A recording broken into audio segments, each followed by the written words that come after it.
Se o inferno não existe, como que você me explica a passagem de Apocalipse 20, versículo 10, onde diz que o diabo, o sedutor deles, foi lançado para o lago de fogo e enxofre, onde já se encontram não só a besta, como também o falso profeta, e serão atormentados de dia e de noite pelos séculos dos séculos? Primeiramente, é muito importante entender que há palavras simbólicas no livro de Apocalipse e gostaria de identificar algumas presentes nesse texto para que possamos compreender melhor. Lembrando que a Bíblia se auto-explica, então não precisamos criar interpretações. Bom, o diabo, o dragão, a antiga serpente descrita em Gênesis 3, nós já conhecemos. Sim, todos nós já conhecemos a antiga serpente. Besta é sinônimo de animal e, de acordo com Daniel 7, versículo 17, animal significa reino. Portanto, a besta de Apocalipse 13, versículo 1, que emerge do mar, é um reino que sairá do povo. Pois a palavra mar, que também é sinônimo de águas, de acordo com Apocalipse 17, versículo 15, significa povos. O falso profeta, o anticristo, de acordo com 2 Tessalonicenses 2, nos versículos 13 e 4, surgiria dentro da igreja,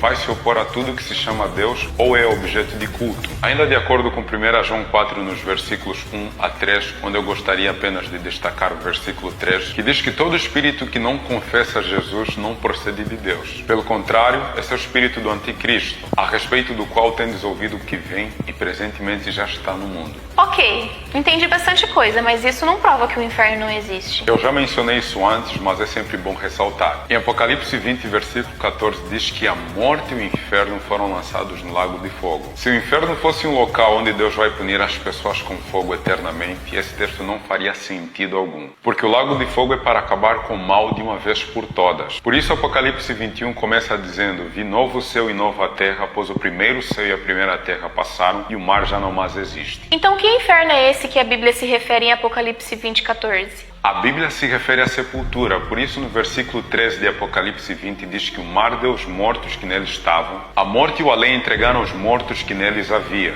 Estou começando a entender. Em Apocalipse 20 diz que Satanás será acorrentado e preso no abismo por um período de 1000 anos. Que abismo é esse? Não seria o inferno? Em Gênesis 1, no versículo 2, diz que a terra, porém, estava sem forma e vazia. Havia trevas sobre a face do abismo. Ou seja, abismo e a terra decaída, abalada pela segunda vinda de Cristo. A prisão de Satanás durante os 1000 anos é simbólica, pois ele não terá quem tentar. Durante este período, Satanás e seus anjos ficarão circunstancialmente presos, contemplando o resultado da sua obra de morte e destruição. E durante os 1000 anos, onde estarão salvos? Apocalipse 20, versículo 4 diz que durante os 1000 anos os salvos estarão nos céus, participando do juízo comprobatório, para que não restem dúvida entre os salvos. Deus foi justo. E depois dos 1000 anos, o que vai acontecer? Em Apocalipse 20, nos versículos 7 ao 10, diz que depois dos 1000 anos Satanás será solto por pouco tempo.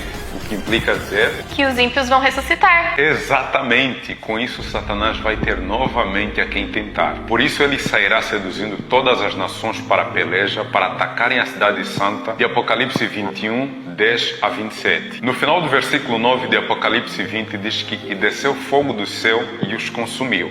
Ponto. E o versículo 10 apenas realça o que é a destruição definitiva, ou seja, foram destruídos para sempre. Já não mais haverá espaço para o mal. Uau, que fantástico! No final do versículo 41 de Mateus 25, podemos entender que o final de Satanás e seus anjos é certo. Você hoje tem a opção de escolher andar com Cristo para viver eternamente ou ter o mesmo fim que Satanás e seus anjos. Escolhe após a vida para que vivas tu e a tua descendência. Uai, seu app de vídeos curtos.